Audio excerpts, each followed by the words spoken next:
Mi nombre es Alberto San Andrés y ahora vivo en Guadalajara temporalmente, pero estoy trabajando con esta empresita que se llama Vitaberis en Pamplona. Y bueno, básicamente lo que hacemos nosotros es hacer asesorías a agricultores que están en conversión, y también nos dedicamos a hacer un producto que luego explicaré brevemente, que es un biofertilizante de roca, ¿vale? Pero el motivo un poco que me ha traído hoy aquí es hablar de cuál es el funcionamiento de un suelo en el bosque, ¿vale? No un suelo cerealista, porque esto funciona completamente diferente. Entonces, bueno, vamos a aproximarnos a entender cómo se alimentan las plantas en un bosque y cómo podríamos llegar a hacer lo mismo en nuestros cultivos de una forma rentable, ¿de acuerdo? Hay una cosa que aclaro al principio, y es que yo no he venido aquí a hablar de agricultura ecológica, sino, como ya os he dicho, de gestión de suelos, ¿no? Para nosotros una planta de cultivo ecológico no quiere decir que esa planta sea capaz de comer del suelo, es decir, que el suelo sea capaz de poner a disposición de ella los nutrientes y minerales necesarios para que la planta se desarrolle, ¿no? Hay una diferencia de la forma de hacer agricultura que voy a hablar con respecto a la ecológica, ¿no? Y la diferencia es básicamente mineral, vitamínica y proteica. Luego lo explicaré un poquito más adelante, ¿no? Para nosotros, en nuestras asesorías, hay muchos agricultores que se pasan a ecológico, y su forma de hacer agricultura es una agricultura de sustitución de insumos, ¿no? O sea, cogen en vez de echar el producto de la Bayer, de síntesis química, pues echan un producto como el nuestro o otro, ¿no? Pero en realidad no ponen el foco en qué es lo que realmente da de comer a la planta, que es el suelo, ¿no? Entonces, para nosotros esa agricultura está mal hecha, ¿vale? De hecho, hay muchos análisis nutricionales que dicen que, bueno, que un cultivo convencional que echa químico o un cultivo ecológico, cuando lo analizan nutricionalmente, ven que es lo mismo, que no hay diferencia, ¿vale? Bueno, esto ya veremos ahora por qué es, ¿no? Es por el suelo, ¿no? Es por los minerales, ¿no? Entonces, bueno, pues para empezar voy a hablar un poco de las partes del suelo, ¿no? Vamos a empezar por lo básico, ¿qué forma nuestro suelo, ¿no? Bueno, pues nuestro suelo está formado principalmente por minerales, ¿no? Hace 4.500 millones de años, cuando se formó la Tierra, solo existían minerales en forma de rocas y de gases, ¿no? Y fue la vida la que... hay varias teorías de cómo surgió la vida y cómo logró convertir estos minerales en algo orgánico, ¿no? Entonces, se podría decir que nosotros, los que estamos aquí, somos la evolución de esos minerales, ¿no? De hecho, hay un científico ruso, Vladimir Vernadsky, que define la vida como la vida son minerales animados, ¿no?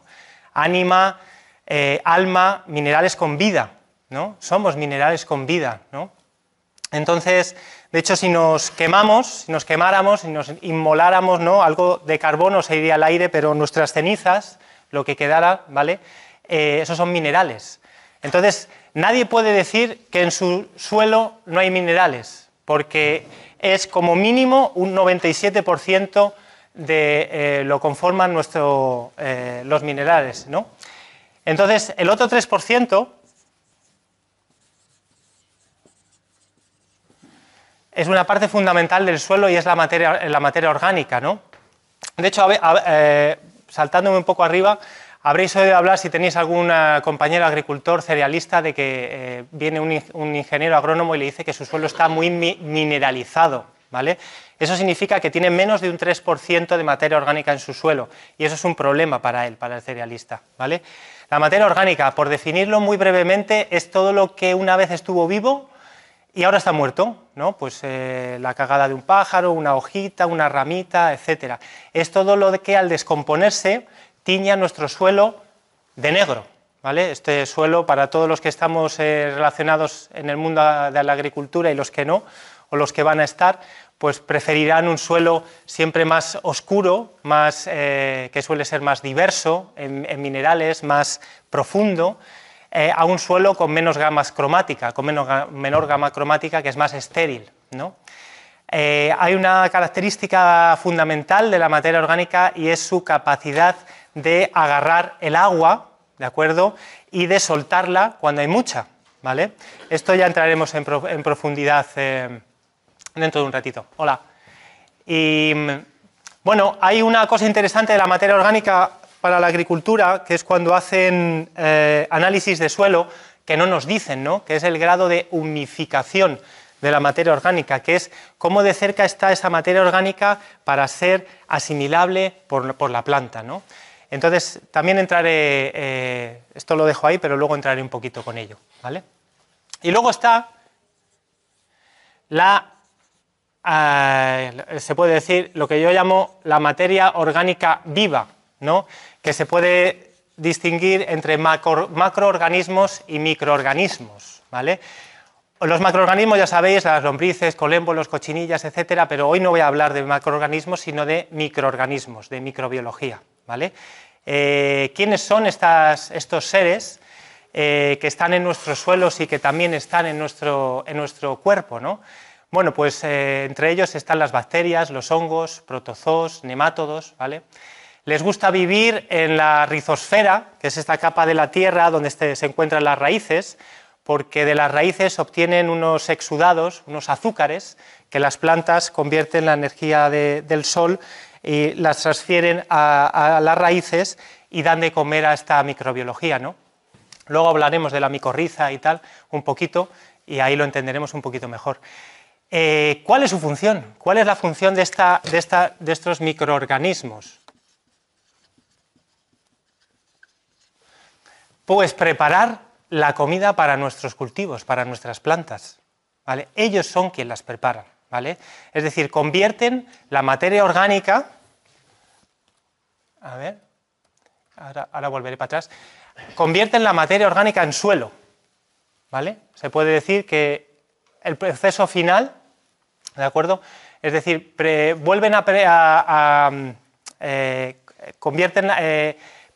la materia orgánica para que sea asimilable por la planta, ¿vale?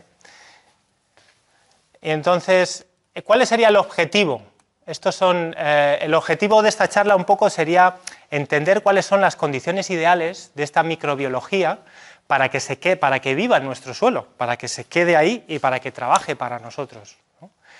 Entonces hay un estudio muy curioso de un científico así de nombre impronunciable que relaciona directamente, por ejemplo, el número de espermatozoides que tenemos los hombres con la cantidad de microbiología que hay en el suelo donde se cultiva su alimento, ¿vale? O sea que fijaros hasta qué percepción y qué forma de cuantificar podemos llegar a tener una relación con estos seres. De hecho, si estos seres no existieran, la microbiología, hablo, nuestros suelos, como aparato digestor que es, no podría digerir la materia orgánica, al igual que nosotros tampoco. Por ejemplo, si esto lo relaciono con la comida procesada, ¿no? La gente que tiene mucho, pues que come arroz refinado, harinas refinadas, azúcar refinada, pues le puede pasar lo mismo que a nuestro suelo, ¿no? Y bueno, pues ¿cuál es la interacción entre las tres partes del suelo, que se compone el suelo, ¿no? Pues es una cosa que se conoce por humus o carbono orgánico. Carbono orgánico. Humus es una palabra de origen indoeuropeo que significa vida, que es la raíz de humilde y de humano, ¿no? Entonces, ¿qué es el humus? Pues es el resultado final de la descomposición de la materia orgánica, es lo que realmente comen nuestras plantas. Esto es lo que comen nuestras plantas, ¿vale? No la materia orgánica que le echamos encima, sino cuando nosotros tenemos microorganismos, ¿vale? Ellos encuentran casa y comida en la materia orgánica y cuando tienen asegurado la casa y la comida, se ponen a procesar, a predigerir los minerales para servirlos en bandeja a las plantas cuando éstas lo requieren, ¿vale? Esto es lo que nosotros conocemos por suelo vivo, ¿no? Un suelo vivo es en el que hay interacción de microorganismos, en el que esto sucede, en el que una planta puede comer, llegar a comer del suelo, ¿de acuerdo? Sin que nadie la fertilice por encima, ¿no? Esto es el caso de los bosques, ¿no? Los microorganismos, como he dicho, no se ven, ¿vale? Pero cuando forman micelios, pues sí que estos los podemos observar, ¿no? Entonces estos son diferentes tipos de micelio. Fijaros la cantidad de bacterias que tenemos, ¿no? El 90%, por ejemplo, de nuestras células dentro de nuestro cuerpo no son de origen humano, son de origen bacteriano. 2 kilogramos de nuestra masa corporal de cualquier ser humano son bacterias, ¿no? Y en 1 gramo de suelo vivo, ¿vale? En una cucharadita de café de suelo vivo, repito, suelo vivo es en el que hay interacción de microorganismos, ¿vale? Fijaros la cantidad de bacterias, llegan hasta 1000 millones de bacterias en 1 gramo de suelo vivo, ¿vale? Actinomicetos, hongos, microalgas, protozoarios, nemátodos, ¿vale? Entonces, sería interesante saber cómo podemos poner a trabajar a todos estos seres para que empiecen a alimentar a nuestras plantas, ¿no? Entonces, hay una palabra muy bonita que hacen todos estos seres, que es solubilizar, ¿no? La palabra solubilización es algo que mezclado con agua puede entrar en nuestra planta, ¿no? Entonces, la industria química lo hace, hay una solubilización química, lo hace a través de un contraste de pHs, ¿vale? Entre ácidos, alcalinos, bases, etc. Hay unas reacciones. Luego también nos encontramos con una solubilización física, que es la que hacemos nosotros en nuestra cocina, por ejemplo, cuando cogemos una patata, ¿vale? Y la cocemos, le aplicamos una presión, una temperatura, ¿vale? ¿Y qué es lo que estamos haciendo? Pues hacerla más digerible, ¿vale? Para nosotros, ¿no? Para que no nos dañe, ¿no? Y estos seres, ¿cómo lo hacen estos seres? Pues una solubilización biológica, ¿vale? Hacen una ruptura de la proteína biológica. Y entonces, con una diferencia bastante grande con respecto a la industria química, que es que la asimilación por planta de un producto químico es menor de un 20%, al contrario que la asimilación por planta de una solubilización biológica es mayor de un 90%, ¿vale? O sea, fijaros la diferencia que hay, claro, estamos hablando de algo natural o algo que no es reconocible por la naturaleza, ¿no? Como son los productos de síntesis, ¿no? Entonces, ese es un estudio que me gusta poner porque la doctora Christine Jones de Australia tiene esta institución, Amazing Carbon, que dice una cosa muy interesante. Fijaros en el 1%, si nosotros logramos incrementar en nuestro terreno el 1% de carbono orgánico, es decir, de la interacción de minerales, materia orgánica y microorganismos en nuestro suelo, ¿vale? Seremos capaces de aumentar en 1 hectárea de terreno que nuestro suelo logre retener 144.000 litros de agua más, ¿vale? Estos son 144 bidones de 1000 litros en 1 hectárea, ¿sabes? Esto para la gente que esté en el mundo de la agricultura sabrá que es muchísimo, ¿vale? Muchísima agua. Y esto es exponencial, 2%, 200, quiero decir, o sea, fijaros la importancia que tiene de retención de agua que nosotros consigamos este objetivo, ¿vale? Bueno, pues hasta aquí es un poco, hemos explicado cómo funciona, bueno, antes de pasar, esta doctora, Christine Jones, tiene un papel muy bonito, que se llama paper en inglés, que se llama La vía del carbono líquido, en el cual dice que en un suelo vivo, vuelvo a repetir, donde hay interacción de microorganismos y tal, una planta es capaz de fijar en el suelo tanto carbono como lo que supone la parte aérea de la planta, su biomasa, ¿vale? Este es el motivo por el cual la comida en un bosque es gratuita, ¿de acuerdo? Y por el cual en nuestros cultivos tenemos que darle de comer, ¿vale? Entonces, fijaros también el grado de infiltración. El suelo en un bosque es capaz de infiltrar hasta las capas freáticas, de alimentar acuíferos más del 90% del agua que le cae. Sin embargo, en un cultivo es menor del 10%, ¿vale? Por ejemplo, un bosque, por dar la última cifra, ¿no? Un bosque que no ha sido intervenido, ¿vale? Un bosque antiguo, en una hectárea es capaz de producir, sin que nadie lo toque, entre 40 y 60 toneladas de materia orgánica, ¿vale? ¿Quién echa 40 o 60 toneladas de materia orgánica por hectárea en sus cultivos? ¿Vale? Y todo esto no hay ninguna intervención humana, ¿vale? Entonces, sería interesante un poco que pensáramos más, bueno, pues cómo lo hace un bosque, ¿no? Mirar al bosque, ¿no? Bueno, hasta aquí es un poco, me he intentado un poco aproximar a cuál es el funcionamiento de un bosque. No lo he dicho al principio, pero si hay alguna pregunta, estoy increíblemente abierto al debate, porque es de lo que creo que se nutre en este tipo de charlas, ¿vale? No que solo yo os dé la chapa, sino que si hay cualquier cosa, pues me encantaría también responderla, ¿vale? Bueno, ahora voy a hablar un poco de cómo lo hace la agricultura convencional, la agricultura química, ¿vale? La agricultura química, cuando hay aplicaciones de nitrógeno químico, ¿vale? Lo que se viene ya sabiendo desde hace muchísimos años es que hay otros elementos minerales que se bloquean, ¿vale? Que dejan de ser asimilables por la planta, ¿vale? Entonces, ¿por qué sucede esto? ¿Por qué sucede esto, no? Bueno, como os he dicho, hay de los miles de millones, hay 75.000 tipos diferentes de bacterias o más. De todos esos tipos diferentes de microorganismos que hay en nuestro suelo, la mayoría de ellos tienen un gen que se llama NIFH, que es la nitrogenasa reductasa, ¿vale? Este gen permite a los microorganismos capturar el nitrógeno del aire, ¿vale? Y fijarlo en el suelo, ¿vale?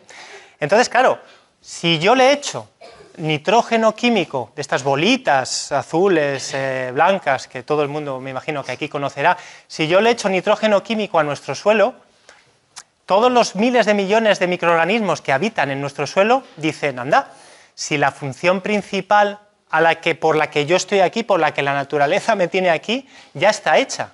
Entonces, ¿qué hago? Una cosa muy simple, desaparezco, ¿vale? Pero claro, hay que tener en cuenta que estos minerales, que estos microorganismos, aparte de hacer esta función principal de fijar el nitrógeno del aire, hacen otras funciones secundarias, ¿vale? Que es la de trabajar con micronutrientes, con otros minerales, ¿vale? Con calcio, magnesio, molibdeno, zinc, cobalto, hierro, etcétera. Y por este motivo se bloquean estos minerales y no llegan a entrar a nuestras plantas, ¿vale? Por eso cultivar en un suelo vivo, ¿vale? Tiene mayor carga mineral, ¿de acuerdo? Tener mayor carga mineral un producto es que tiene mayor carga nutricional, ¿vale? Cuanto más esterilizamos nuestro suelo aplicando fertilizaciones químicas, más esterilizamos nuestro estómago. Y si esterilizamos nuestro estómago, habéis oído hablar que ya hay una relación directa entre nuestro estómago y nuestro cerebro, más se esteriliza nuestro cerebro, ¿no? De aquí la importancia que tiene el cultivar en un suelo vivo para aportar mayor carga mineral a los alimentos que estamos produciendo, ¿vale? Bueno, esto, por ejemplo, lo anterior también lo puedo ilustrar con un chuletón, ¿no? A la gente que un chuletón pues puede estar de puta madre comerlo de vez en cuando, ¿no? Pero si una persona comiera un chuletón, otro día un chuletón, otro día... Si solo comiera semanalmente chuletón, al final tendría un desequilibrio en su salud, ¿no? Comparado con otra persona que toma su cerealito, su legumbre, su verdurita, ¿de acuerdo? Este es el balance que estoy intentando transmitiros. Micorrizas. ¿Sabéis qué significa micorriza? por daros también un poco de pie a... Bueno, pues mico, hongo, riza, raíz, ¿no? Claro. Del suelo. Nuestras plantas no son capaces de absorber todo el agua y todos los minerales que necesitan solamente con las raíces, ¿no? Fijaros, es que aquí no llego, pero las raíces de esta... No tengo nada para señalar. Las raíces... Esto es un pino, ¿vale? Entonces, fijaros, las raíces... No sé si esto me va a dar... Bueno, son las partes gordas que se ve ahí como tres, bien diferenciadas, ¿vale? Todo lo que... Este red de hifas, que se llama red de hilos, ¿vale? Esto es el hongo raíz, ¿vale?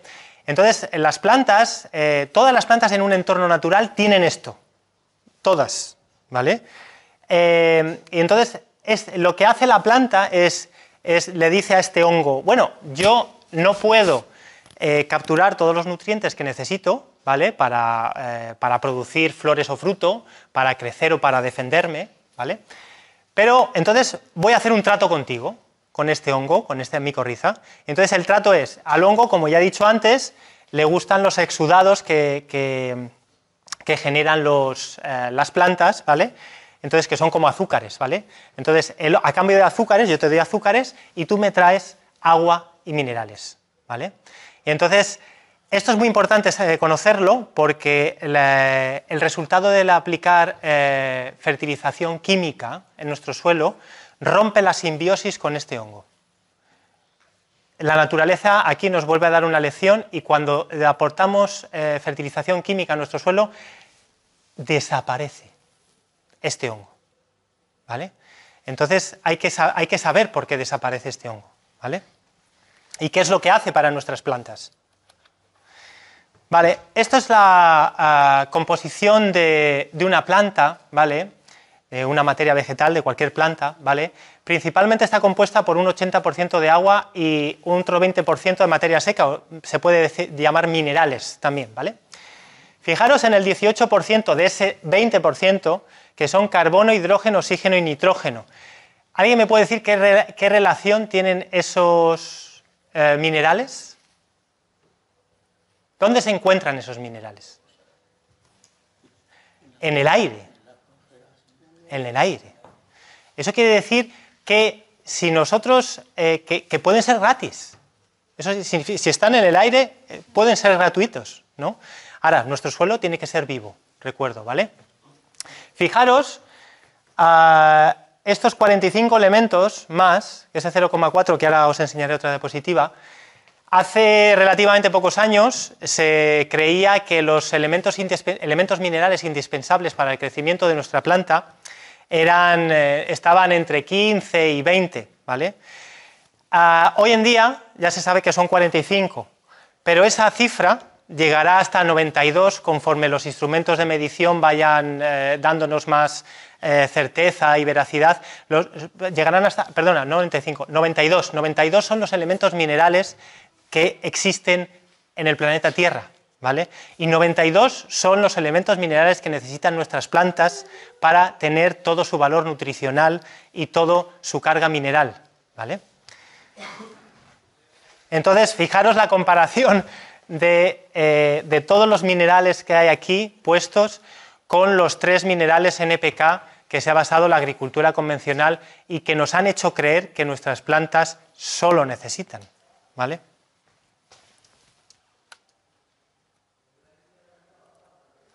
Vale, esta es la tabla que os comentaba antes, hace un ratito. Estos son los minerales y es un análisis incompleto, porque para hacerlo más completo pues nos tendríamos que haber gastado un poquito más de dinero, pero esto es un análisis incompleto del suelo, ¿vale?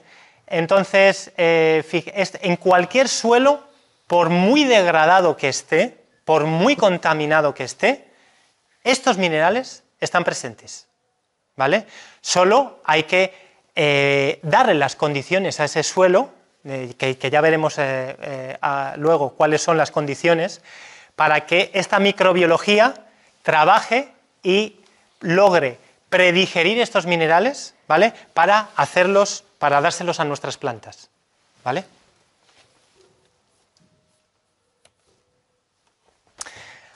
Balance nutricional. Esto es una lámina súper interesante. A ver si lo consigo explicar bien. En realidad, una parte fundamental del alimento de nuestras plantas, como ya he dicho, es la interacción de los microorganismos, ¿vale? Al hablar de interacción, hablo de que unos se comen a otros, ¿vale? Fijaros que una bacteria, su tiempo de vida es muy corto, ¿vale?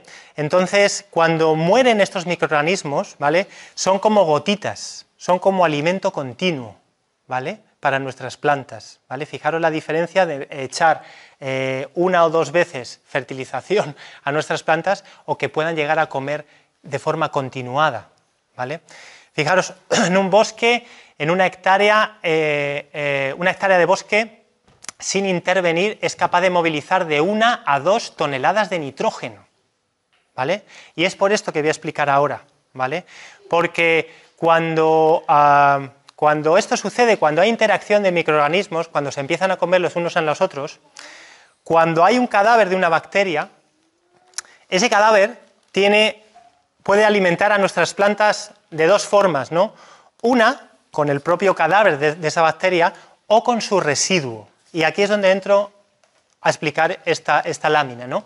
Fijaros, este es el balance entre carbono y nitrógeno que hay en bacterias, que es de 5 a 1, ¿vale?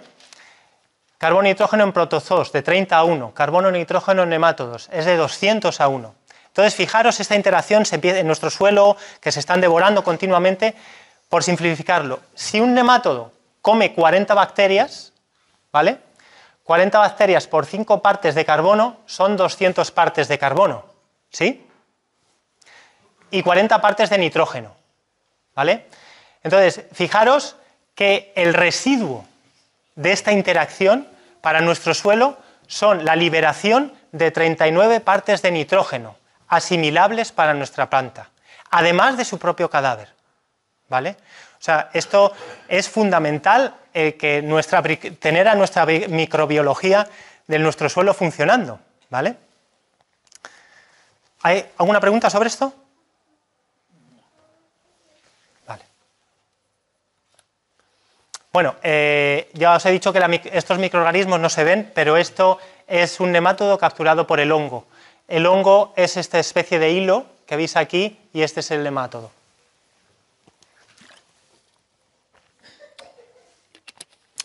Bueno, esto creo que estas tablas ya son de sobra conocidas, beneficios nutritivos de las verduras biológicas, etcétera. Que esto lo pongo simplemente para que veáis, por ejemplo, estos datos de que dependiendo cómo y dónde cultivemos, hay algunos minerales que llegan a desaparecer, ¿vale? Esto es muy importante, que estos minerales desaparezcan, por hablar de... Esto no os asustéis, de estos nombres, no voy a hablar de estos nombres, pero sí de las enzimas, ¿vale? Las enzimas son las proteínas más especializadas que tenemos dentro de nuestro cuerpo, ¿vale? Nos ayudan a acelerar procesos fisiológicos como la digestión, la recuperación, regeneración de nuestros músculos, etc. Entonces, lo que hacen es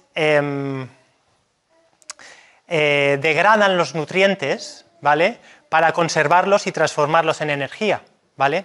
La cuestión de las enzimas que hay que conocer un poco es que, como os he dicho antes, se alimentan exclusivamente de minerales escasos, con presencia muy escasa en los alimentos, ¿vale? Si estos minerales desaparecen, ¿de acuerdo?, estas enzimas dejan de trabajar en nuestro cuerpo, ¿vale? Claro, la naturaleza es muy inteligente, ¿de acuerdo? Si hay una enzima que no tiene los minerales para trabajar porque lo que comemos no los tiene, ¿vale?, el cuerpo da una orden hacia otra parte de nuestro cuerpo para coger ese mineral de otra parte de nuestro cuerpo, ¿vale?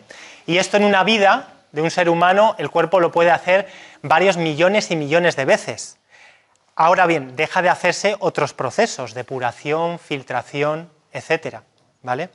Entonces, es muy interesante conocer cómo funcionan los minerales dentro de nuestro organismo. Por ejemplo, si hay una deficiencia de calcio en lo que comemos, nosotros sabemos lo que significa la osteoporosis, ¿vale? Si hay una deficiencia de potasio, ¿vale?, está relacionado con las enfermedades cardíacas. El potasio regenera los músculos. El corazón es nuestro músculo más grande, ¿no? Entonces, todo está relacionado, ¿vale? Y bueno, pues esto es cómo funciona el tema de las enzimas. Vale, aquí ahora vamos a hablar un poco de las condiciones ideales que podemos ofrecer a esta microbiología para que a los microorganismos, ¿cuáles serían las condiciones ideales para vivir y para trabajar para nuestras plantas de esta microbiología? ¿A alguien se le ocurre alguna? ¿Qué le gusta a estos microorganismos para estar a gusto en el suelo? Estar tapadito el suelo. Estar tapaditos, sí, la luz del sol no les gusta. La luz del sol los mata, de hecho. Pero venga. La materia orgánica. La materia orgánica, por ejemplo. El agua, sí. El agua se podría incorporar aquí, es decir, la materia orgánica puede ser como animal, vegetal, y lo que da un poco esa estructura a nuestro suelo, ¿no?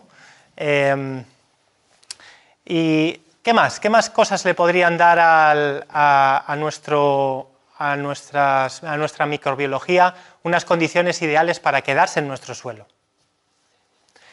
Pues fijaros, podemos hablar de humedad. Humedad. ¿Cuánta humedad? ¿Vosotros qué pensáis así, por sentido común? Eso sí que es muy difícil, el cambio. Cuando cambias Ajá, y empiezas a trabajar con paja y Ajá. otras coberturas, ajá. está todavía dentro de uno que necesita más agua. Es saber la cantidad proporcional perfecta. Eso sí que lo veo yo Sí, sí. muy complicado. Porque piensas que hay una cantidad baja o alta. Puede que falte o no lo sé. Bueno, yo os voy a dar una pista, ¿vale? La cantidad de humedad que le gustan a la microbiología no es en realidad ni alta ni baja, es constante. Le gusta que no haya cambios, ¿vale? ¿Cómo conseguimos humedad constante en nuestro suelo? Bueno, trabajando con materia orgánica y con coberturas permanentes, ¿vale? Que luego veremos lo del tema de las coberturas permanentes. Ahora me voy a centrar un poco en la materia orgánica, ¿vale? La materia orgánica, como ya he dicho, una de sus características principales, ¿vale?, era la de sujetar la humedad, ¿vale?, y soltarla cuando hay mucha, para no favorecer encharcamientos, asfixia radicular, etcétera, ¿vale? Entonces, es muy importante incorporar materia orgánica a nuestro suelo, ¿vale? Luego veremos también los tipos de materia orgánica que se pueden incorporar, ¿vale? Venga, otra condición ideal de la microbiología en nuestro suelo. ¿Qué pensáis, por ejemplo, de la temperatura? ¿Vale?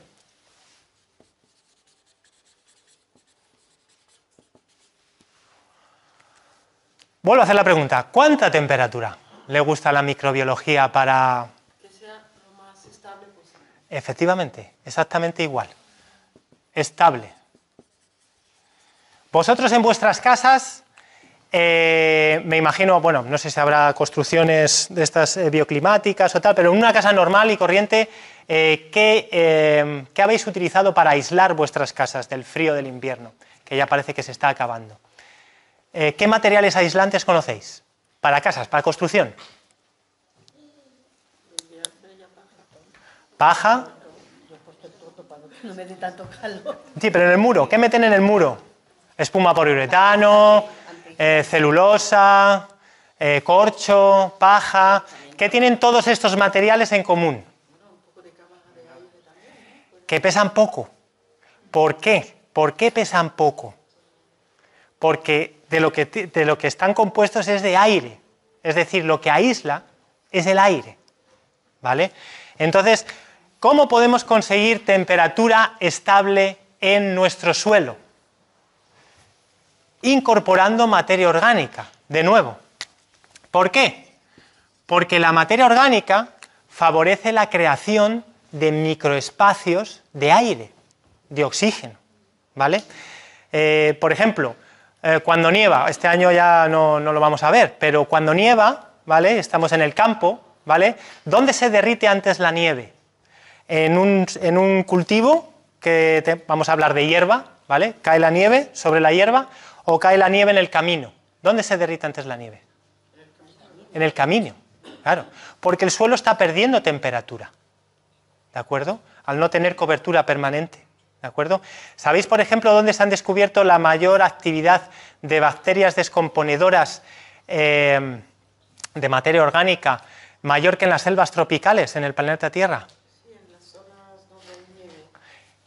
En las zonas debajo de capas de nieve permanente. ¿Sabes? ¿Por qué? Porque ahí las bacterias no paran de trabajar. Porque la humedad y la temperatura es eternamente, bueno, espero que así sea, constante, ¿sabes? Entonces esto es importante saberlo, ¿vale?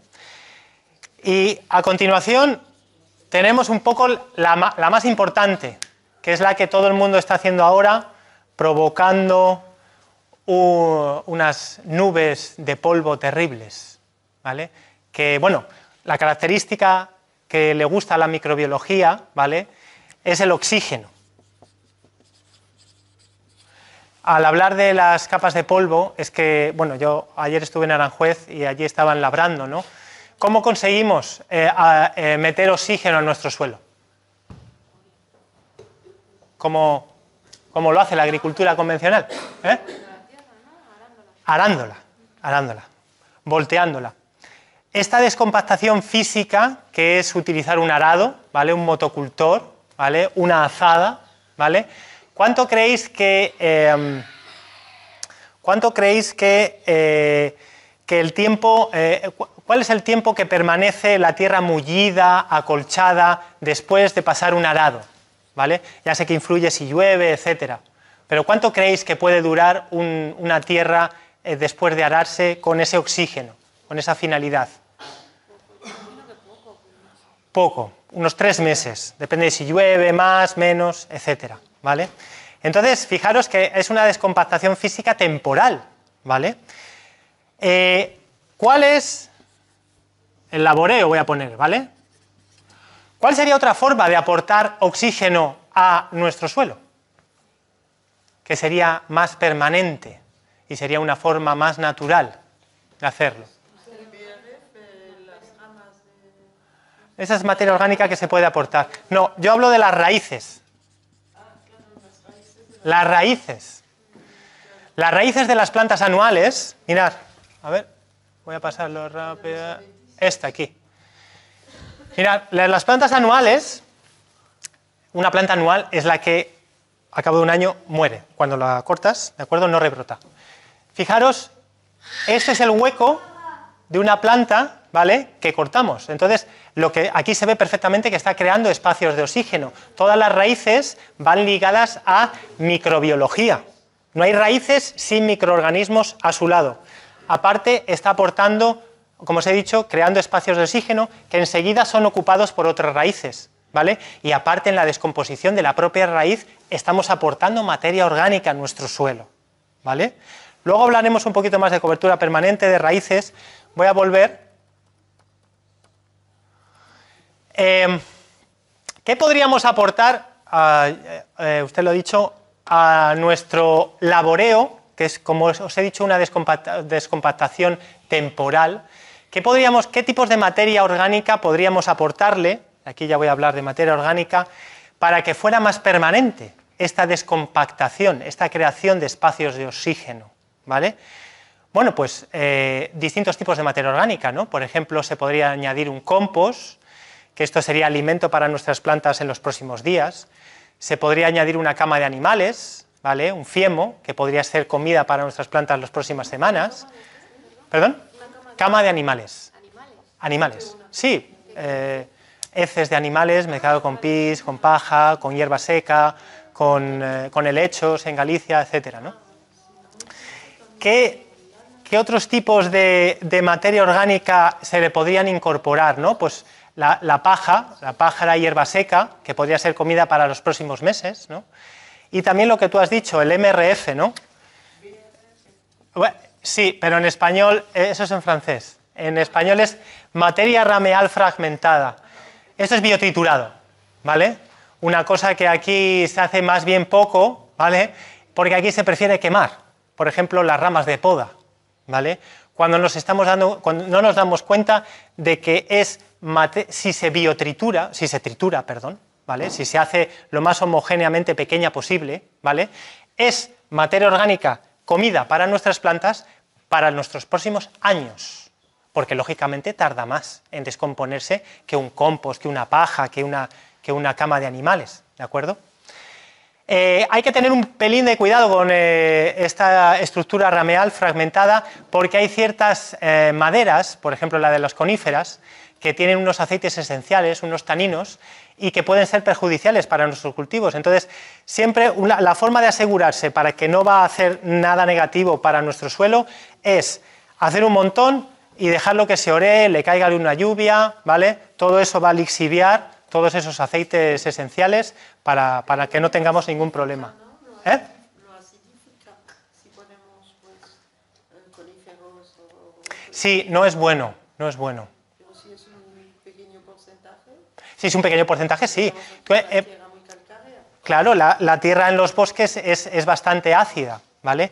Pero esto se equilibra porque los hongos son especialistas en comer los restos leñosos, ¿vale? De ramas, ¿de acuerdo? Entonces, aportando materia orgánica, tú lo único que estás haciendo es llamar a la microbiología, darle condiciones para que esa microbiología se quede, para que nos agarre el agua, ¿vale? Bueno, vamos a... Perdón, una Sí. preguntita. Las iniciales MRF. Sí, materia rameal fragmentada. Materia. Rameal fragmentada. Ramitas, sí, ramitas no superiores al dedo índice, ¿vale? Que son las que contienen lignina, que es una sustancia que les encanta a la microbiología, ¿vale? Se vuelven locos, ¿vale? No valen las ramas gordas, ¿vale? Primero porque, bueno, pues tardaría mucho en descomponerse y quizás nos entorpecería nuestro cultivo, ¿de acuerdo? Por eso siempre cuanto más homogéneo y más pequeñito, todo mejor. Bueno, aquí vamos a ver algunas prácticas agrícolas que destruyen la vida en el suelo. Lo que estábamos hablando, el laboreo, ¿no? Nos encanta moler el suelo, ¿vale? Mira, si hacemos un experimento muy simple, si cogemos un terrón de tierra y lo descomponemos, lo hacemos polvo y lo ponemos en un vaso, ¿vale? Y cogemos el mismo terrón y lo descomponemos un poquito menos, ¿cuál de los dos ocupa menos espacio? ¿La tierra que lleva polvo o la tierra que está un poquito menos descompuesta? El polvo. Claro, aquí la tierra que hacemos polvo quiere decir que no tiene espacios de oxígeno, ¿vale? Le estamos quitando el oxígeno. Y ahora, fijaros, esto se ve perfectamente ahora al pasar el arado, que se crean unas nubes por el tractor tremendas de polvo, ¿no? Nos encanta moler, nos encanta moler. Aquí no, pero otro momento en el que sufren nuestras plantas con momentos de oxígeno cero y nuestra microbiología, obligamos a nuestra microbiología a parar, es por ejemplo cuando se riega manta, cuando se riega por inundación, ¿vale? Que salen las burbujitas, ¿no? Esos son momentos de oxígeno cero, con la cual hay parones microbiológicos que luego les cuesta mucho arrancar, ¿no? Y luego está el carbono. El carbono en el suelo, antes las prácticas agrícolas antiguamente era talar un bosque, ¿vale? Para ponernos a producir, ¿no? Nuestro alimento, ¿no? Y si hacían mediciones de carbono, en las cuales pues había incluso hasta un 16% en la primera recolección, ¿no? De carbono en nuestro suelo, estaba súper oscurito, ¿no? Pero con el paso de los años, de la utilización de fertilizantes químicos, etcétera, ese carbono se ha ido, ¿sabes? Se ha ido degradando, ¿vale? Y ahora ya la tasa de carbono en nuestro suelo puede que sea ínfima o irrisoria, ¿vale? ¿Dónde está todo este carbono? ¿Alguien sabe dónde está todo este carbono? Este carbono está en el aire, ¿vale? Cuando nosotros volteamos el arado, el laboreo, cuando se voltea la tierra, y se expone a C, carbono, con el oxígeno, O2, el resultado es dióxido de carbono, CO2, ¿vale?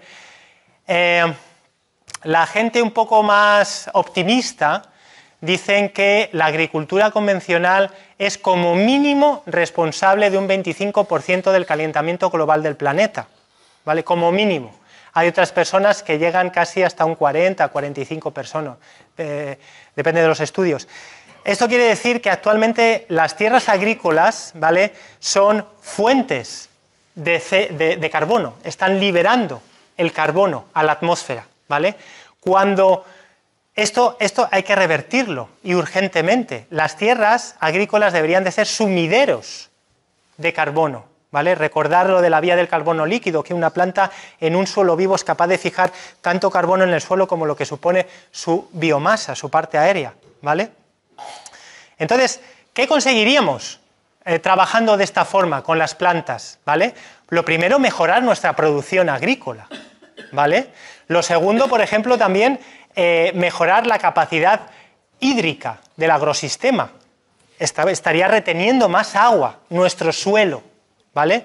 Habría que dejar de mirar, habría que dejar de rezar tanto mirando al cielo, ¿vale?, y más mirar a nuestro suelo, ¿vale? El suelo descubierto no es una característica del desierto, es su causa, ¿vale? Entonces, estas son cosas que claro, podían,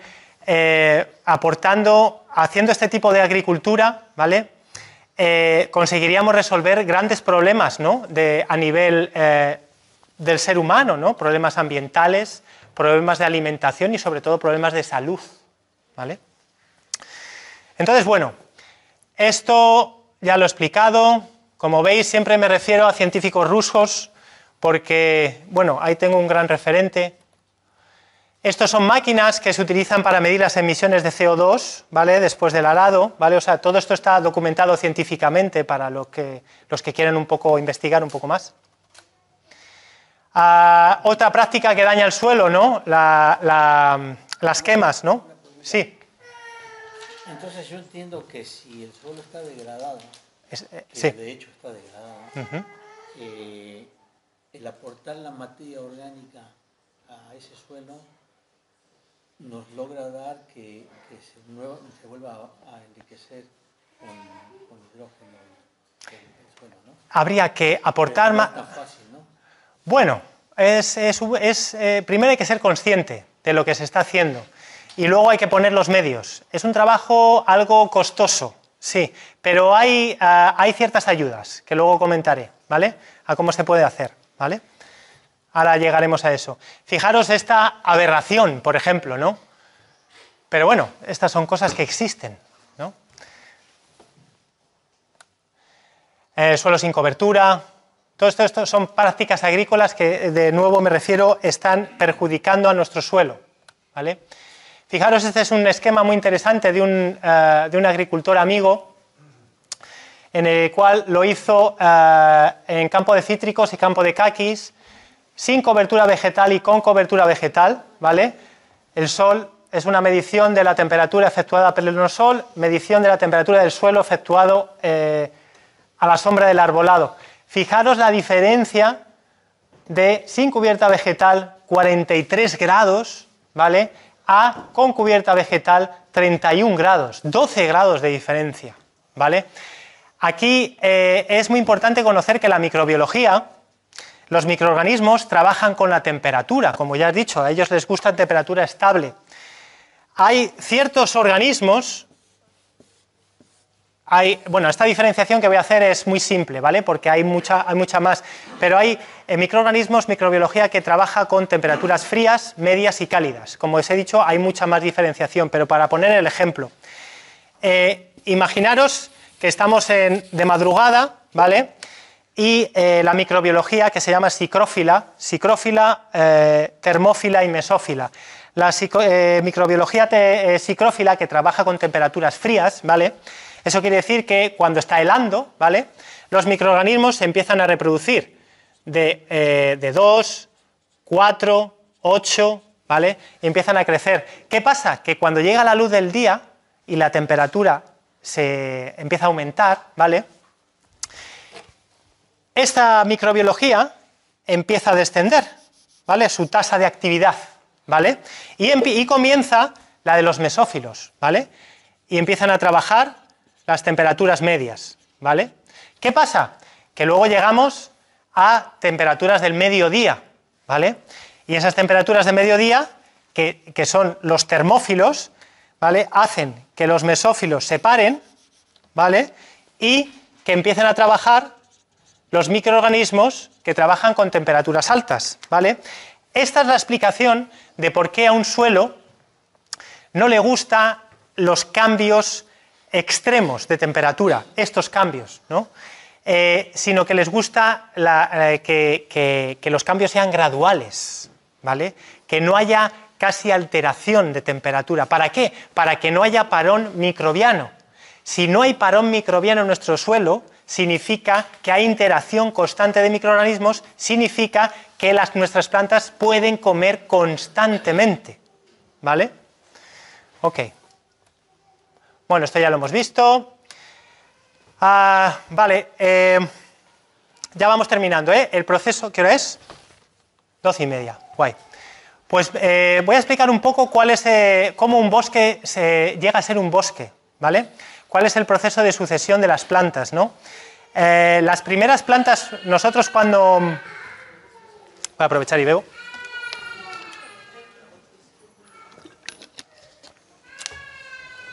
Cuando nosotros abandonamos una tierra, ¿vale? O la vemos ahí abandonada, la naturaleza inmediatamente empieza el proceso para llegar a formar un bosque, ¿vale? ¿Y quiénes son las primeras plantas que aparecen, ¿vale? Son plantas anuales, como he dicho, que mueren, ¿de acuerdo?, al año. Estas plantas lo que favorecen es que crean cobertura, empiezan a crear cobertura, ¿vale?, en nuestro suelo, pero sobre todo suelen ser plantas crucíferas, que luego veremos cuando explique los abonos verdes. Son plantas con raíz pivotante que lo que hacen es taladrar el suelo, porque el suelo está más duro que una piedra, ¿vale?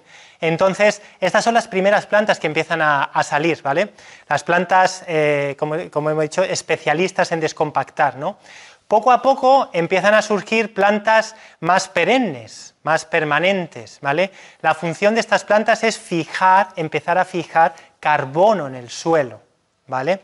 Entonces, poco a poco van pasando los años con la combinación de coberturas, taladros naturales y fijación de carbono, empiezan a surgir las praderas, con las praderas vienen los animales y ahí vienen la oportunidad para que salgan la creación de especies superiores, que son los árboles, ¿vale? Y los árboles son los que propician que estas 4 características empiecen otra vez a revivificar ese suelo, ¿vale?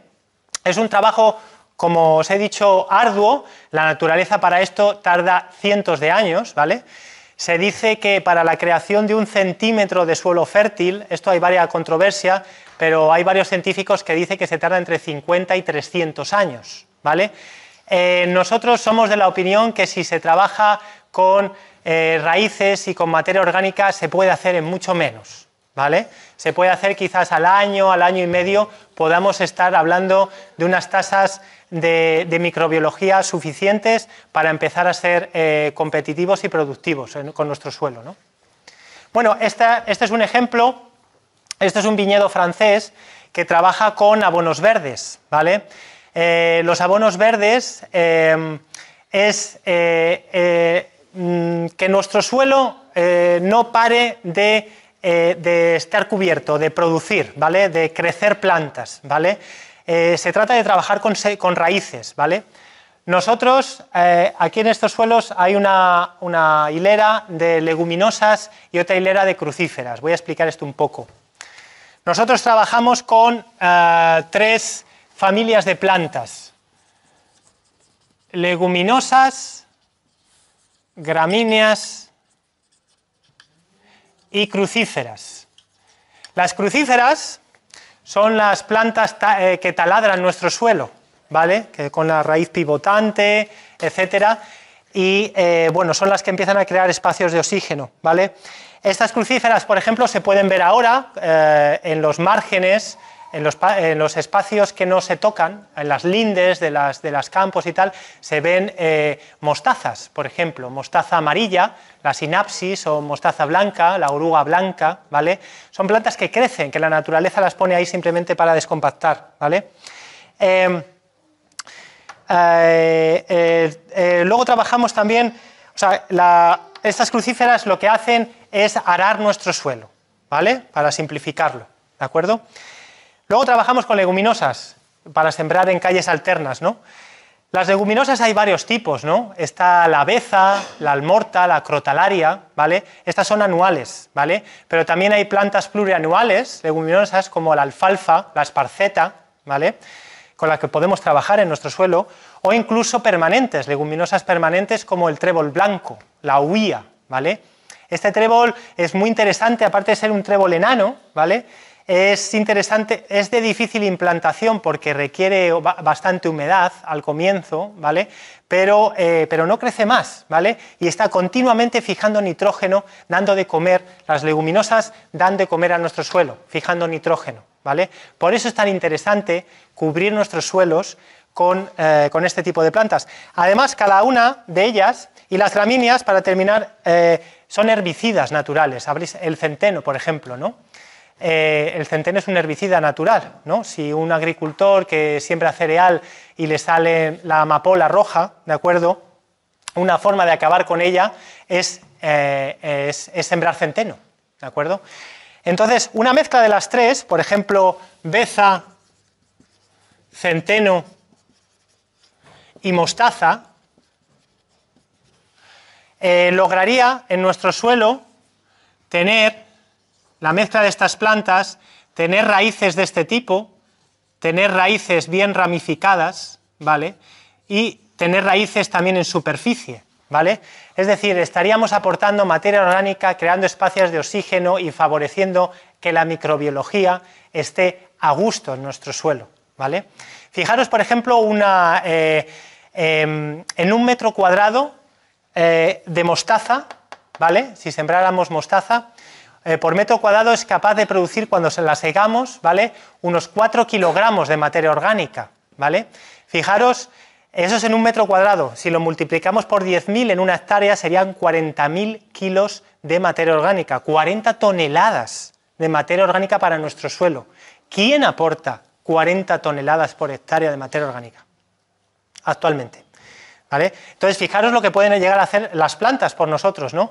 Los abonos verdes se suelen sembrar en otoño, ¿vale? Todas estas plantas se suelen sembrar en otoño y, lógicamente, segarlas, ¿vale? Antes del momento previo a la floración, ¿vale? Se pueden picar, dejar en superficie, incorporar un poquito, como se quiera, ¿vale?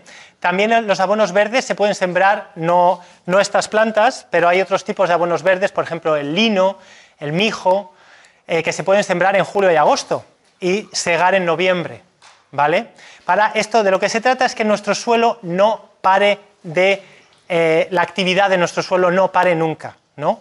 También se podrían sembrar con un poquito más de humedad en verano el trigo sarraceno, alforfón, ¿vale? El sorgo, que el sorgo rebrota, pero se puede pastorear. Es decir, hay multitud, dependiendo de dónde estemos, del clima que tengamos, si tenemos animales, si no tenemos, dependiendo de nuestros utensilios, ¿vale?, y medios, ¿vale?, se puede hacer un estudio y trabajar con plantas, ¿vale? Bueno, esto es una diapositiva en el que se ve, bueno, se ve claramente en superficies cubiertas, ¿vale?, con vegetación. Esto es un suelo con materia orgánica, esto tiene fiemo de caballo mezclado con paja y esto no tiene nada, ¿vale? Entonces, fijaros, cuando llueve, cuando se le aplica una cantidad de agua, cómo sale el agua, ¿vale? ¿Qué está arrastrando ese agua? ¿Vale? ¿Qué patrimonio estamos perdiendo? Aquí veréis. El patrimonio de un agricultor es su suelo, ¿vale? Y la herencia para los que vienen detrás, ¿vale? Y hoy en día está pasando esto, ¿vale? Entonces, ¿quiénes son los encargados de sujetar nuestro suelo, ¿vale? Fijaros, las bacterias sueltan un gel que lo que hace es unir pequeñas partículas de tierra que son los que comúnmente llamamos agregados, ¿vale? Voy a poner un símil como si fueran ladrillos, ¿vale? Los hongos, habéis visto antes un hongo que era como un hilito, ¿vale? Con su red de hifas, ¿vale? Son el cemento que sujeta estos ladrillos y construye los muros que hay en nuestro suelo, ¿vale? Esto se ve muy fácilmente cuando llueve.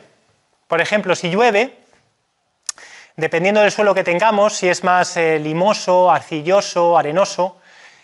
Por cierto, estas tres diferenciaciones de arcilla, limo, arena, no habla otra cosa que de roca, que de minerales. Los tres son las mismas rocas, pero con diferente granulometría, con diferente tamaño, ¿vale? Entonces, ¿qué sucede cuando llueve torrencialmente? ¿Vale? ¿Qué es lo que es capaz de levantar una gota de agua? Pues la partícula que pesa menos, ¿no? La arcilla, ¿no? Entonces, cuando llueve torrencialmente, por eso se crean esas inundaciones, esos encharcamientos, porque el suelo se compacta en superficie, ¿vale? Ahora bien, lo que sucede en nuestras asesorías, estamos viendo que cada vez más en la agricultura convencional, ecológica, da igual, la compactación no es en superficie. La compactación es por debajo de la superficie. ¿Por qué? Es lo que llamamos el efecto de la bolsa de patatas fritas, ¿no? Tú cuando abres una bolsa de patatas fritas, ¿dónde te encuentran las patatas más pequeñitas? Abajo, ¿no? Entonces, cuando llueve poco a poco, que es como nos gusta, ¿vale? La arcilla va bajando, esta es la superficie de la Tierra, las partículas de arcilla van bajando y la compactación se crea por debajo de la primera capa de tierra, ¿vale? Esto es muy fácil de ver. Coges una pala plana, bajas y miras hasta dónde llegan las raíces, ¿vale? Está bien claro, ¿vale? Entonces, vuelvo aquí. ¿Quiénes son los encargados de sujetar nuestro suelo, nuestro patrimonio? La microbiología, ¿vale? Ellos son los encargados de que no suceda esto, ¿vale? Fijaros esto. Una cosa tremenda, tremenda. Aquí hay toneladas de tierra, ¿no? Se habla de, no sé, se ven estudios, ¿no? De la superficie olivarera de Jaén está perdiendo por hectárea una barbaridad de toneladas de suelo, ¿no? Bueno, pues esto tiene que hacer reflexionar a la gente, ¿no? Porque esto es un lodazal, ¿no? Antiguamente me imagino que si aquí hay personas con cierta edad o nuestros abuelos, ¿no? Antiguamente cuando llovía no se creaban estos lodazales de hoy en día, ¿no? Y bueno, aquí voy a poner un vídeo que tengo, que os quiero enseñar, para hacer esto un poquito más. Esto es un arado, ¿no? Convencional de hoy en día. Y lo quiero comparar con una cosa que sucedía pues hace bien poco, hace 40, 50 años, ¿no? ¿Qué es esto? Esto vosotros lo habréis visto, ¿no? Vamos, yo cuando era pequeñito, cerca de Guadalajara, mi abuelo tenía un pequeño huerto, cuando araba con el motocultor siempre venían pájaros, ¿no? A comer lo que había, los macroorganismos, ¿no? Que había en nuestro suelo, ¿vale? Yo hoy en día lo único que veo después de un arado es una nube de polvo, ¿sabes? No hay más, ¿sabes? No hay más.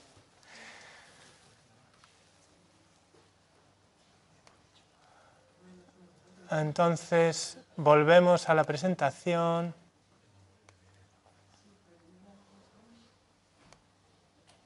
Ups. Bueno, me toca pasarla entera.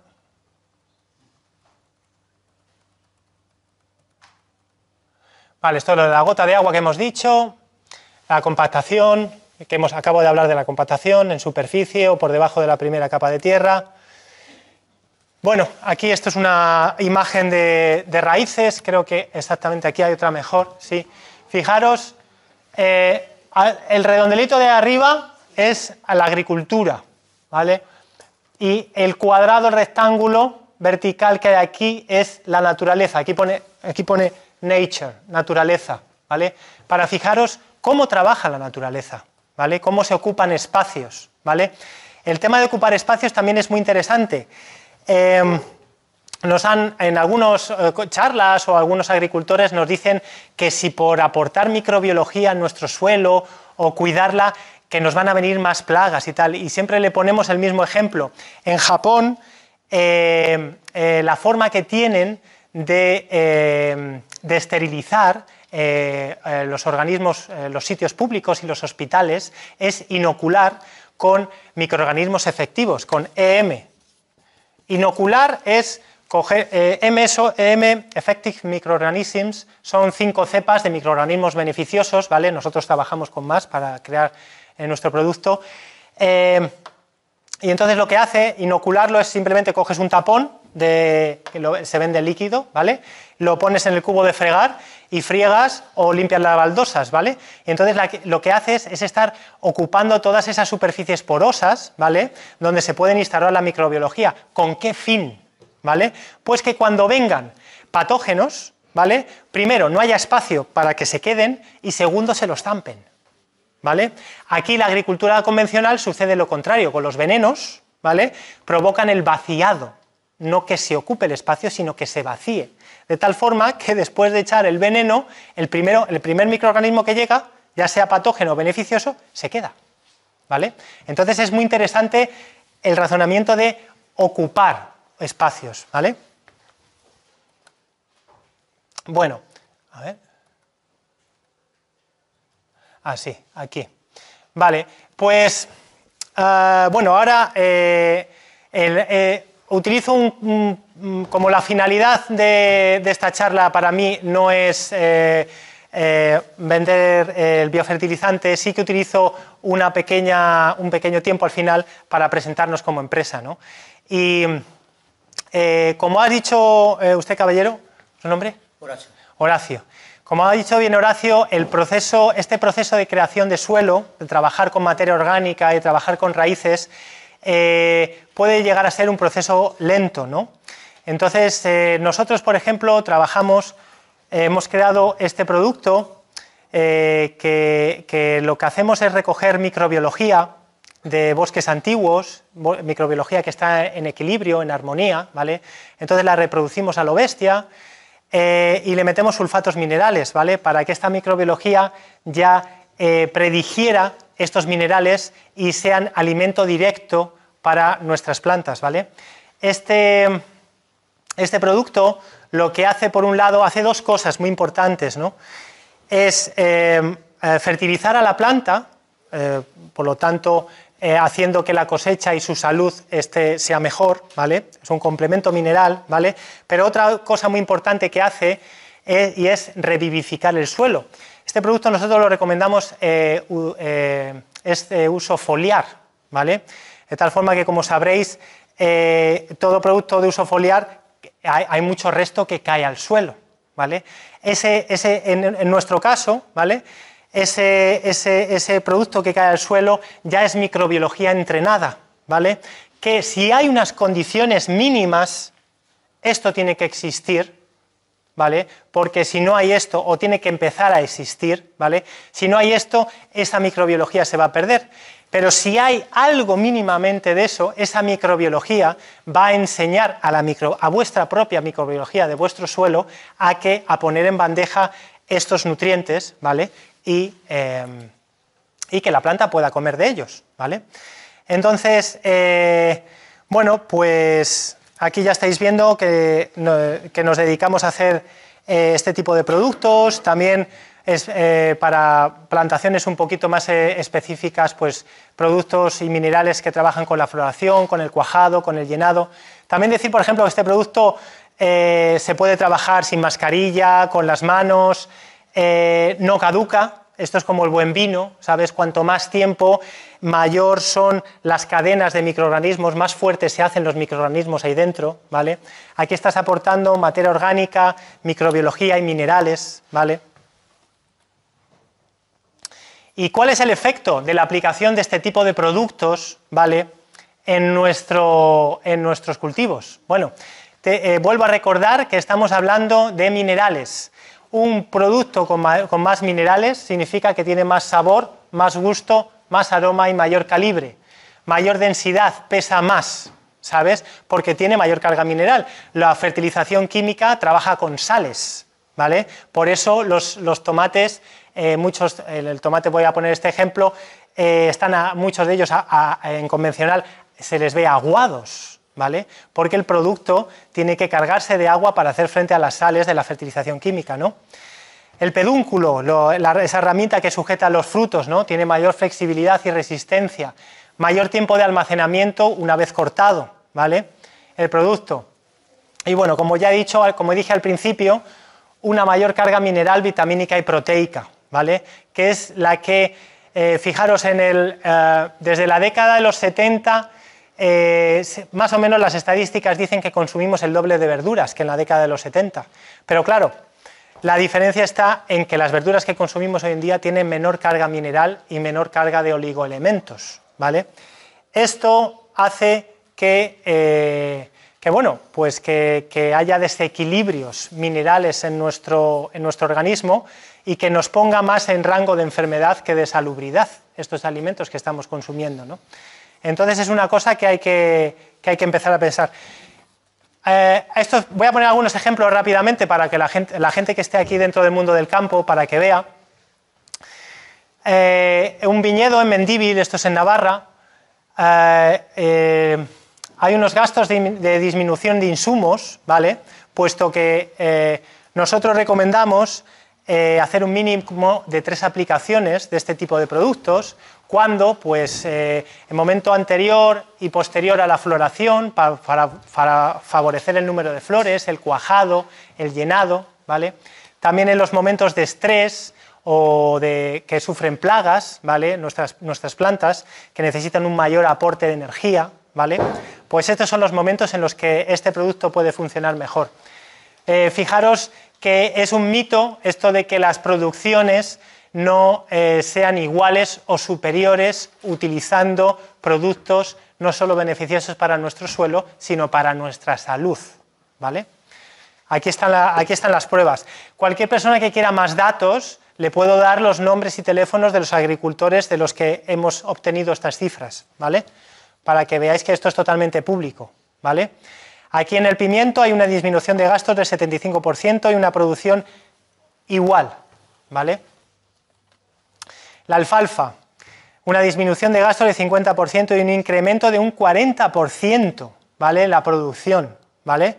La tonelada de alfalfa se está pagando en seco a 150, 160 euros, o sea, fijaros pues la diferencia, ¿no? El cerezo, esto se utiliza, nosotros recomendamos utilizarlo en fruticultura, horticultura, viña, oliva, en todo menos en el cereal, ¿vale? Porque el cereal tiene un requerimiento de nitrógeno mucho más fuerte, ¿vale? Y eso conllevaría otro manejo del suelo, ¿vale? Porque aquí no estamos vendiendo solo un producto, estamos intentando repensar la forma de gestionar nuestro suelo, ¿vale? Y bueno, pues esto sería todo. Si tenéis alguna pregunta, pues sí. Pues ese producto está hecho a base de una... Voy a atender al señor primero. Quería comentarte algo y preguntarte también. Sí. Evidentemente, yo compro todo lo que me has comentado ahora mismo. Me parece ser que fuese una opción entre A y B. Lo hacemos mal, vamos a hacerlo bien, ¿no? Pero hacerlo bien supone, yo creo, que sea sostenible económicamente. Por supuesto. Todas estas técnicas que tú estás comentando, y yo hablo desde el punto de vista de olivar, que es lo que yo veo. Ok. ¿Tú sabes lo que significaría triturar la poda de un olivar? Desde el punto de vista del consumo de gasolina. Bueno. No te lo puedes ni imaginar. Y sobre todo porque las biotrituradoras son muy caras. No, no solamente caras, sino que es el tiempo, el transporte, la mano de obra de echarle las ramas y triturarla y después esparcirlo todo. Claro, aquí... Eso es no asumible desde el punto de vista... Sería fantástico comportarlo como un bosque, pero es que la agricultura no es un bosque. No, por supuesto que no, la agricultura es antinatural. Claro, entonces, sí. Si nosotros intentamos reproducir todo lo que hace un bosque, O sea, eso requiere una cantidad de insumos, o sea, sería una estructura organizativa tal. Mira, yo siempre recomiendo para estos casos hacer una pequeña prueba. Tú me imagino que tendrás, no sé la superficie de olivar que tendrás, pero seguro que tendrás una calle, ¿vale?, donde poder hacer una pequeña prueba, simplemente para ver la carga. Me hace falta una sembradora, una cosechadora. Bueno, es que esto yo sé que esto lleva. Es que esa es la realidad. Claro. Estás hablando, en teoría, yo tengo 6 hectáreas de olivos. Sí. 400 olivos, ¿vale? Y cojo ahora, me compro una sembradora y después le digo al amigo que me siegue, que me lo incorpore. Es lo que te iba a decir con la biotrituradora. Al principio, lo interesante de esto es no comprar, sino o a lo mejor comprar entre muchos, ¿vale? O, lógicamente, arrendar, que también se puede arrendar, ¿vale? Entonces, estas son prácticas en las que estamos hablando. Pero son irreales absolutamente, en el contexto. Bueno, irreales. hay gente que lo está haciendo así. Estoy preguntando hace muchos años de experiencia aquí en la Comunidad de Madrid y no existe. Claro, Existen muchos olivares por supuesto. y no existen experiencias de este tipo. ¿Por qué? Porque estas cosas no se están. Actualmente existen. En Navarra, por ejemplo, nosotros. ¿Hay una ayuda desde el punto de vista del gobierno o de la administración o del ayuntamiento? No. ¿O se puede hacer individualmente? No se puede hacer esto. Claro, es que esto involucra un cambio, no solo. Estamos perdiendo dinero en Claro, el campo. Encima vamos a echar más dinero. estáis perdiendo. No solo estáis perdiendo dinero, estáis perdiendo el suelo también. Claro. Entonces, claro, pero de alguna forma esto tiene que revertirse. Ya, pero explica cómo. Claro, pues poco a poco. Ya, pero Poco a poco. Entonces, usted habla de que no se puede comprar una sembradora, no se puede comprar una biotrituradora. Bueno, se está perdiendo dinero en el campo ahora mismo. Se están dejando de cultivar claro, olivares. claro, ¿Por claro. qué? Porque a la gente no le interesa. Bueno, porque está subvencionado también, ¿no? La PAC da 480.000 millones de euros a la agricultura, por no hablar de los presupuestos de agricultura de los propios países, ¿no?, para Europa. Porque tú sabes cómo pagar la aceituna. Sí, a nada. Igual que la naranja y la traen de Sudáfrica, claro, pero esto ya hay experiencias de más de 500 hectáreas en España haciendo esto. ¿Vale? Haciendo esto que estoy trabajando con abonos verdes, trabajando con materia orgánica y, lo que he dicho, probar en un poco. Empresas agricultoras que tienen tractores, que tienen una infraestructura, que pueden hacer, pero pequeñas explotaciones, imposible. Claro, pero es que ahí está la cooperativa donde usted vende la oliva. La cooperativa donde usted vende la oliva tendría que despertar, ¿de acuerdo? Y favorecer, por ejemplo, la compra de una biotrituradora, una sembradora, para poner las herramientas para empezar a hacer las cosas de otra forma. Pues hay que hablar con la cooperativa y hay que ver experiencias reales donde se hagan estas cosas y bueno, Esa es la realidad. bueno, yo estoy trabajando con la realidad y actualmente hay que apostar por ello, ¿vale? Y nosotros estamos trabajando. Me da rabia porque yo compro todo lo que me está diciendo, o sea, yo lo compro al 100%, pero ¿cómo se pone en práctica eso? Bueno, como ya le he dicho, poco a poco, ¿no? O sea, tiene 4 hectáreas de olivar, de 6 hectáreas. Pruebe con una hilera, ¿sabes? Hacer no todo al mismo tiempo. A lo mejor no empieza con abonos verdes, a lo mejor no empieza a hacer biotriturado, ¿sabes? A lo mejor empieza simplemente aportando materia orgánica, intentando crear alguna cobertura, ¿sabes? Eso no tiene mayor gasto económico. Se está perdiendo dinero ahora mismo, a mí casi me cuesta dinero. Bueno, pues entonces hay que ver lo que está produciendo. Que hay que pensarlo todo. O sea, Por supuesto, por supuesto. Lo que es la realidad, No, una cosa fantástica. no, si esto no es fantástico, ¿Cómo se pone en práctica esto? ¿Cómo se pone en práctica esto? pues ya se lo acabo de explicar. Claro, Ya, sí. Pues deme tu teléfono y me siembras. Aquí, no. Y me cosechas y me lo incorporas y me... Claro. Bueno, mi teléfono está aquí. En estas, si quiere, en su caso específico, podemos empezar a hablar cómo se podría hacer una procesión gradual para llegar a que su suelo pudiera alimentar a sus olivas y que sus olivas no dependieran de lo que le está echando por encima. ¿Vale? Bueno, pues en ese caso habría que ver las producciones. 10 kilos por olivo. Claro. Entonces habría que ver el estado de su suelo, etcétera. Pero bueno, podemos seguir hablando luego. ¿vale? Sí. Bueno, yo tengo que decir primero que yo no trabajo en estos temas y no tengo mucha idea. Ajá. O sea que llevo como 6 meses que el tema agrario y que de contacto, pero tengo que ser humilde y honesto y decir que no tengo ni idea de nada. En términos como micorriza y demás, porque llevo unos meses escuchando. Entonces yo quería preguntar, claro, es que es una cosa que veo que está tan interrelacionado, disminuir gastos, como agricultura subvencionada, en fin, una cosa que me sobrepasa, ¿no? Como hago a la persona que está de fuera. Entonces yo al caballero aquí quería preguntarle que, o a todos vosotros, ¿por qué está tan mal pagada la oliva? Es que no lo entiendo. Yo como consumidor, ¿por qué sigue pasando que los agricultores están mal pagados, están subvencionados y están siendo, bajo mi parecer, objeto de negocio para otras personas que no trabajan la tierra? No sé qué es lo que ocurre. Bueno. Yo te contesto un momento. Tú vas al Leclerc y dirás, pues yo soy de Aranjuez y te vale 5 litros de aceite menos que la cooperativa. ¿Eso por qué ocurre? Pues por la política. Porque al sistema le interesa. La política económica que tenemos, que al campo se le va a desaparecer el campo. Claro. Y si no quedará más que lejos ya en el campo. Entonces yo creo que... El cual yo me incluyo, yo tengo 60 años. Sí, No más que los viejos.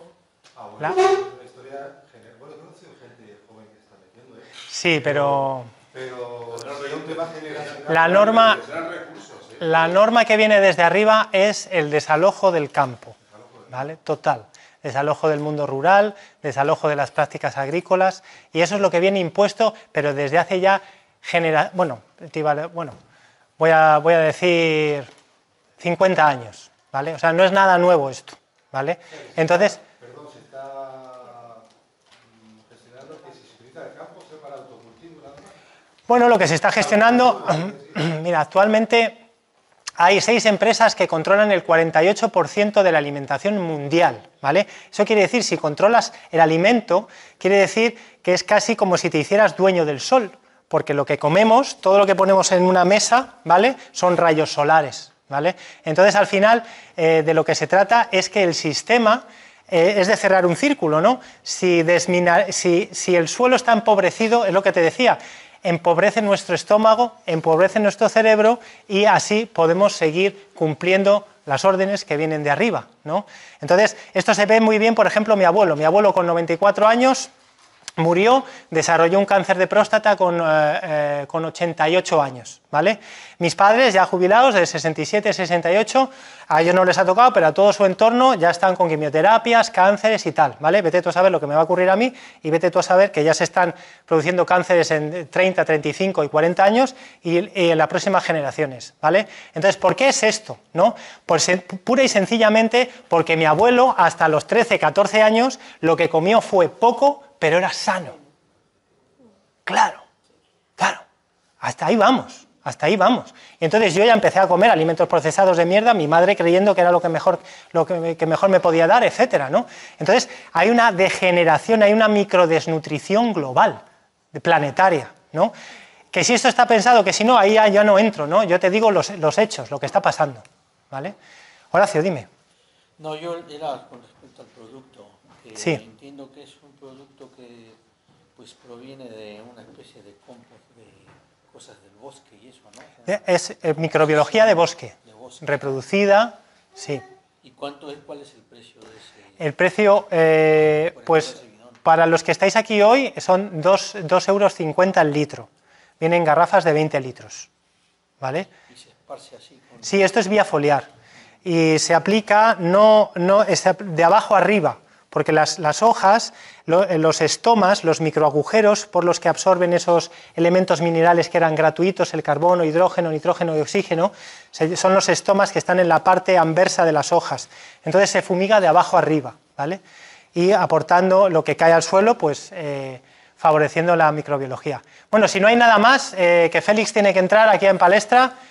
Por cierto, es un honor. Muchas gracias a Javi, a José, que no sé si han desaparecido, de los esquimos, por invitarme, y os dejo con el maestro, que este sí que ya os va a nutrir. Muchas gracias.